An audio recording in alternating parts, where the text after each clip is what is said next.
Sister, hello, ఏమండి? లేవండి, ఏమండి? వాటర్ తీసుకోండి. ఏమండి? ఏమండి? ఏమండి? ఏమండి? బాబు, వాటర్! హలో, ఏమండి? ఏమండి?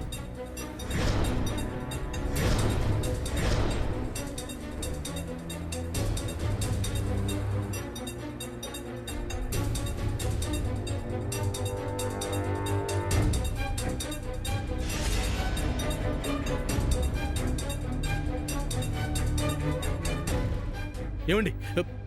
ఏమండి?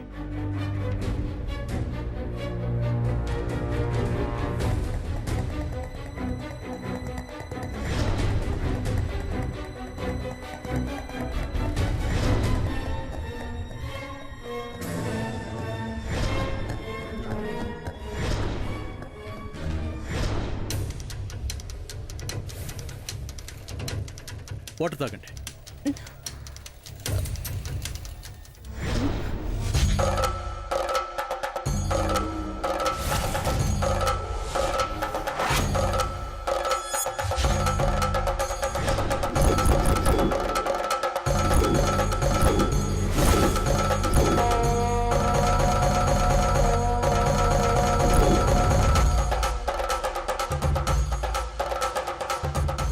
ఏమండి? కంగారు పడకండి, వాటర్ తాగండి.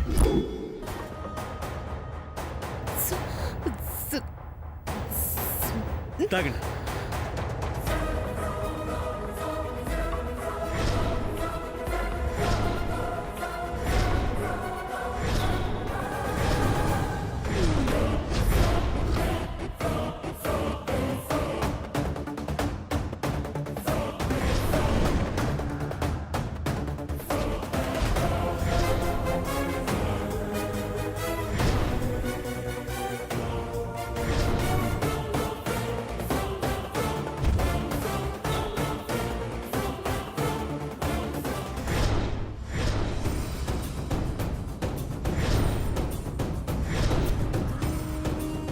లో బీపీ, వెంటనే తీసుకెళ్ళి ఇంజెక్షన్ చేయించండి.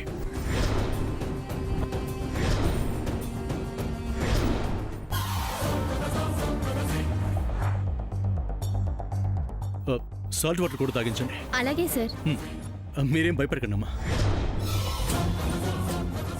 ఏదో ఎగ్జైట్ అయి టెన్షన్ ఫీల్ అయినట్టున్నారు. బీపీ డౌన్ అయింది, దాంతో కళ్ళు తిరిగాయి అంతే. ట్రీట్మెంట్ చేస్తారు, నార్మల్ అవుతారు. Don't worry about it. తీసుకెళ్ళండి.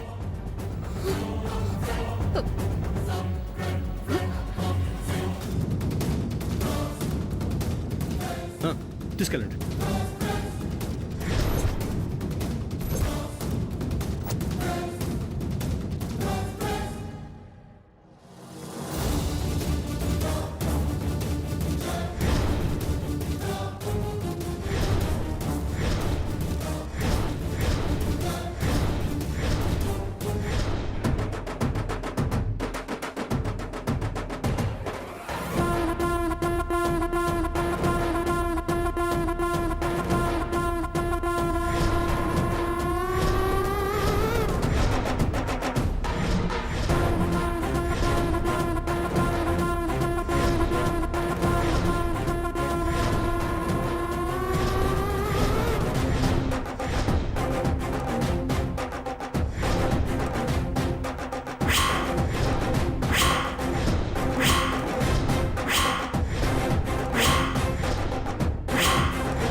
అమ్మా, నాకిప్పుడు పర్వాలేదు.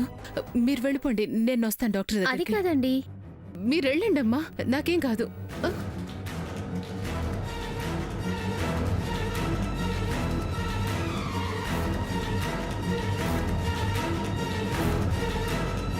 అమ్మా, ఏమైంది?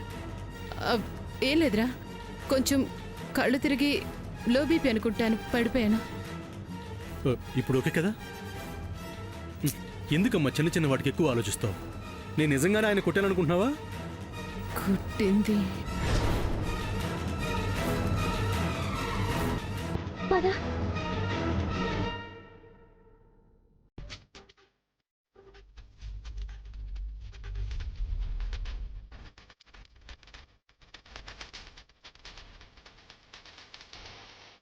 ఆదిత్య, డాక్టర్ పిలుస్తున్నాడు.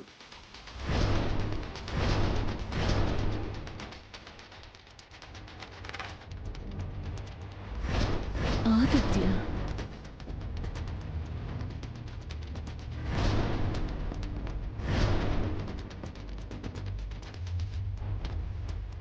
మా రా.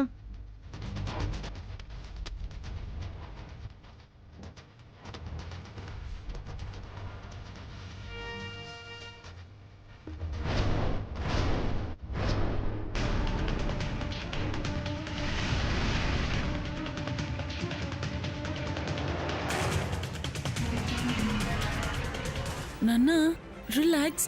ఇంకో 5 నిమిషాలే టైం అడుగుతున్నారు, ఇచ్చేస్తారులే. ఎవరి కోసం ఇవ్వడు, ఇస్తాడు.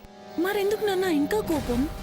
నా కోపం డబ్బుల గురించి కాదు శామ్యూ, కిషోర్కి జరిగిన అన్యాయం గురించి. ఇలా ఎంతమంది అమాయకుల జీవితాలతో ఆడుకుంటున్నాడు, ఊహించుకుంటుంటే రగిలిపోతుంది. వైద్యాన్ని దారుణమైన వ్యాపారంలో మార్చేసి పేదవాడి లైఫ్తో ఆడుకుంటున్నారు. అది చూసి తట్టుకోలేకపోతున్నాను, భయం వేస్తుంది. ఇలాంటి సొసైటీలోనే మనం బతుకుతున్నాం అనిపిస్తుంది. ప్రాణాలు కాపాడాల్సిన ఒక డాక్టరే ప్రాణాలు తీస్తుంటే ఇంకెవరికి చెప్పుకుంటారు? మళ్ళీ వీళ్ళ దగ్గరికి ఎలా వస్తారు? యూ గెట్ కూల్ నాన్న. నేను అవ్వలేను శామ్యూ, నేను ఇలా చూడలేను నాన్న. వాడిని ఇంతటితో వదలను. ప్లీజ్ నాన్న, cool cool down please. Please please get cool down please. Smile కొంచెం ప్లీజ్. నువ్వు నవ్వవా? Please please please please. Samyu ఇంక చాలు. నీ మొహంలో నేను నవ్వు చూడాలి, నీ సంతోషమే నాకు కావాలి.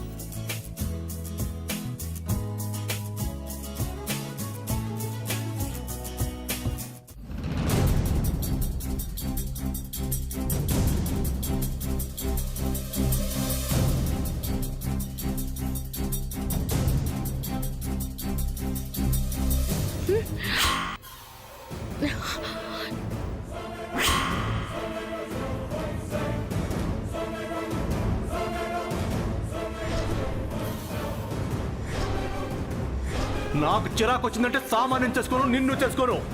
మీ ఇద్దరిని పక్కకు నెట్టి ఏ మూడో దాన్ని వెతుక్కొని చేసుకుంటాను. అప్పుడు ముఖ్యంగా నీకు తెక్క కుదురుద్ది.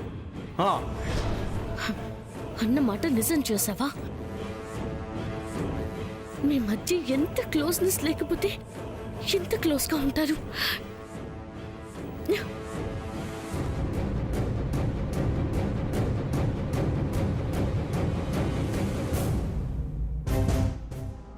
సార్, డాక్టర్ గారు పిలుస్తున్నారు. కమ్.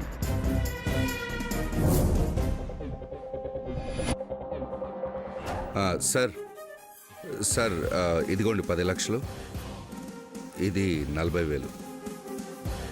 ఇంకోసారి ఎవరి విషయంలో ఇది రిపీట్ అవ్వకూడదు. అవ్వదు sir. Be careful. Okay sir. నీ కెరీర్ స్పాయిల్ అవుతుందని వదిలేస్తున్నాను. ఇచ్చిన అవకాశాన్ని మార్పు కోసం వాడుకో. అలాగే సార్.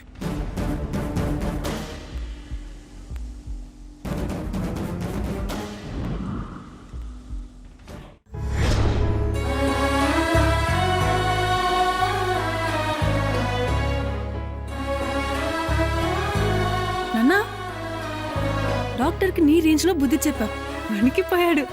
కిషోర్కి ధైర్యం చెప్పి ఆశ్రమంలో వదిలేశాం. ఇంకా మనం నాన్నా నాన్నా ఏంటి నాన్నా ఇంకా అక్కడే ఉన్నావా? మర్చిపోలేకపోతున్నాను శామ్యూ. నాన్నా ప్లీజ్ నాన్నా, రివెంజ్ అయిపోయింది కదా, నార్మల్ అవ్వు. I can't Samyu.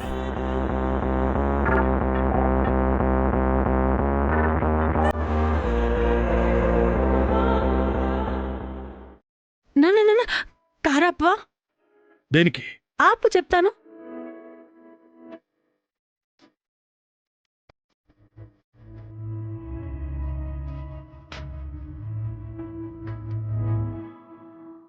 దేనికి సమయం? వెయిట్.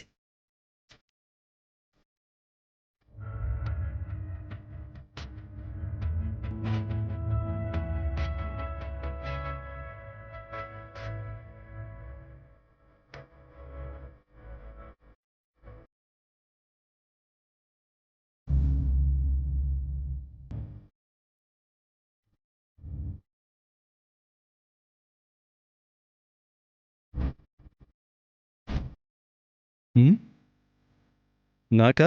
నీ వెనుక ఎవరైనా ఉన్నారా? మరి తీసుకో. యాక్చువల్లీ నేను కదా నీకు ఇవ్వాలి. ఇద్దు కాలేనన్నా, తీసుకో. Thank you.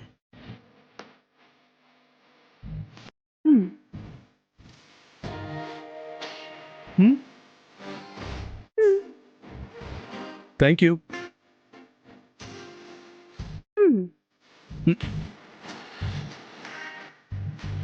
ఇన్నెందుకు సౌమ్యు? తీసుకో నాన్న. Thank you.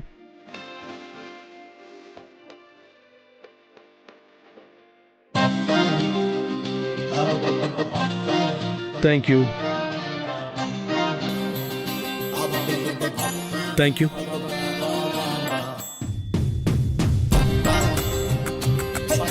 Thank you. Thank you.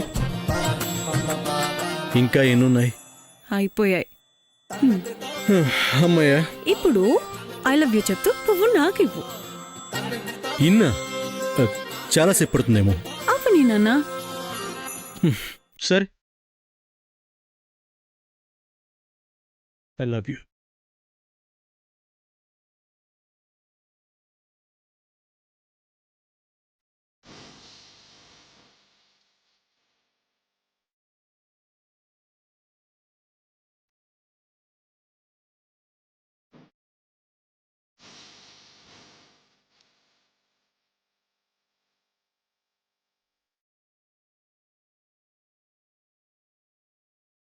చాలు.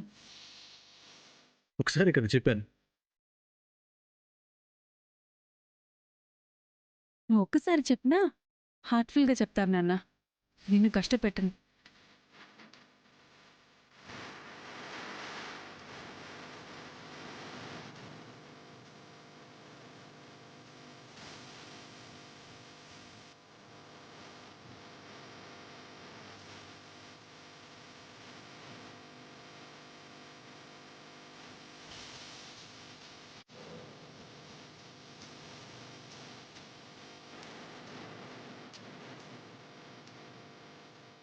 అయ్యి ఓకే.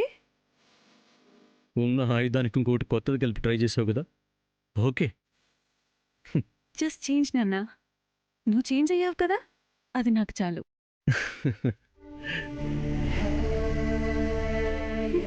ఈ ఊర్లోనే ఉండు నాన్న. మనం ఇంటికి వెళ్తున్నాం. నాన్న డైరెక్ట్గా ఇంటికి వెళ్ళాలి. ఓకే.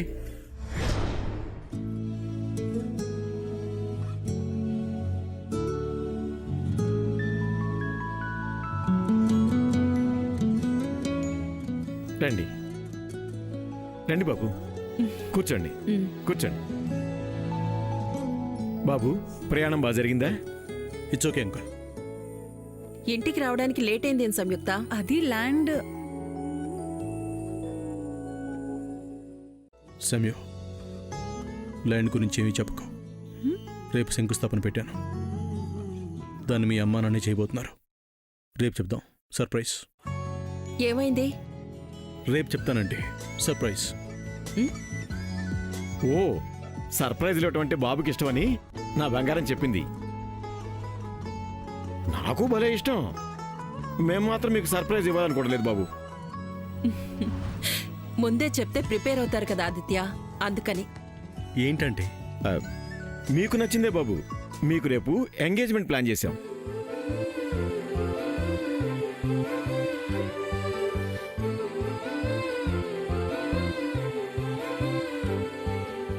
మంచి ముహూర్తాలు కూడా చూసి త్వరలోనే పెళ్లి కూడా చేసేస్తాం.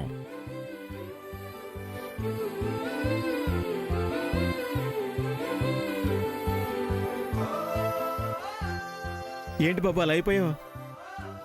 మీరు ఈ మాట అనే వరకు మీరేం చెప్తారో, మా లవ్ని యాక్సెప్ట్ చేస్తారో లేదో అని టెన్షన్ పడ్డాను. ఇంత త్వరగా ఈజీగా అర్థం చేసుకుంటారనుకోలేదు. Thanks uncle. మీలాంటి ఫ్యామిలీ దొరకటం నిజంగా నా అదృష్టం. నీ అదృష్టమే కాదు బాబు, మీలాంటి పెద్ద ఫ్యామిలీలో పుట్టిన అబ్బాయి మాకు అల్లుడు కాబోతుండడం మా అదృష్టం.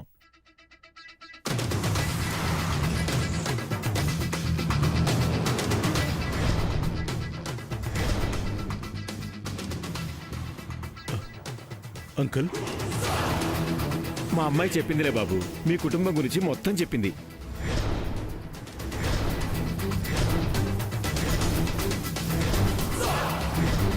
ఓకే, ఏం చెప్పింది? అరే అదేంటి బాబు అలా అడుగుతున్నావు? మీకు అమ్మ, నాన్న, బామ్మ, పెద్దమ్మ, తమ్ముళ్ళు, అన్నయ్యలు, బాబాయిలు, పెదనాన్న, చిన్నాన్నలు అందరూ పెద్ద ఫ్యామిలీ ఉందని చెప్పింది. జాయింట్ ఫ్యామిలీ అని కూడా చెప్పింది.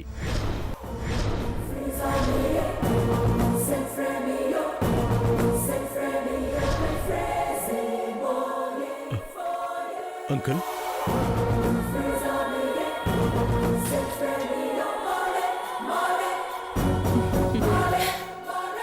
కాబట్టే నేను కూడా మారు మాట్లాడకుండా ఒప్పుకున్నాను. ప్రేమించిందని మాత్రం యాక్సెప్ట్ చేయలేదు. అలా అని నేను ప్రేమకి వ్యతిరేకం కాదు. మేము ప్రేమించే పెళ్లి చేసుకున్నాం. నాకు కానీ ఆయనకు కానీ అబ్జెక్షన్ పెట్టడానికి ముందు వెనక ఎవ్వరూ లేరు. అదప్పుడు మా వరంలా భావించాను. మా కాపురం సాగుతున్నప్పుడు తెలిసింది, మనకంటూ ఎవరూ లేకపోవడం ఎంత శాపమో. దాన్ని కడుపున మోస్తూ ఎన్నో అవస్థలు పడ్డాను. దాన్ని కని పక్కన నా అనేవాళ్లు లేక, నాకేం తెలియక ఎన్నో ఇబ్బందులు పడ్డాను. ఇబ్బంది పడుతూనే పెంచాను.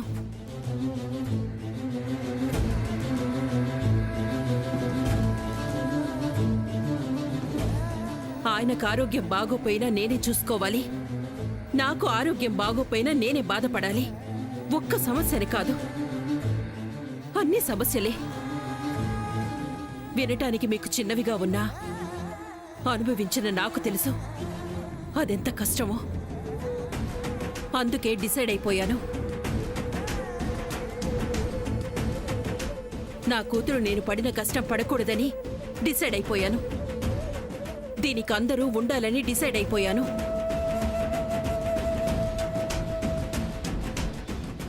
అందరూ ఉన్నారుగా శాంభవి. అందుకే కదా ఫిక్స్ చేశాను. తన చదువును చూసి కాదు, తన హోదా చూసి కాదు, తను మంచివాడని అమ్మాయి చెప్పిందని కాదు, పెద్ద కుటుంబం ఉందని.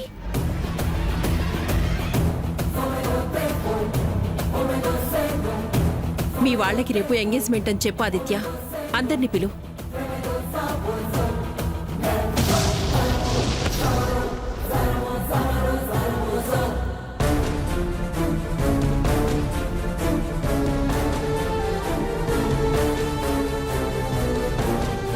ఏంటలా వెళ్ళిపోయాడు? వచ్చింది ఇప్పుడే కదమ్మా, ఇప్పుడే మన హిస్టరీ అంతా చెప్పాలా? తన జాబ్ గురించో అలవాట్ల గురించో మాట్లాడకుండా ఇదంతా ఎందుకు? డిస్టర్బ్ అయి ఉంటాడు. డిస్టర్బ్ అవడానికి నేనిప్పుడు మాట్లాడకూడదు. ఏం మాట్లాడాను? నేను మాట్లాడతానులే.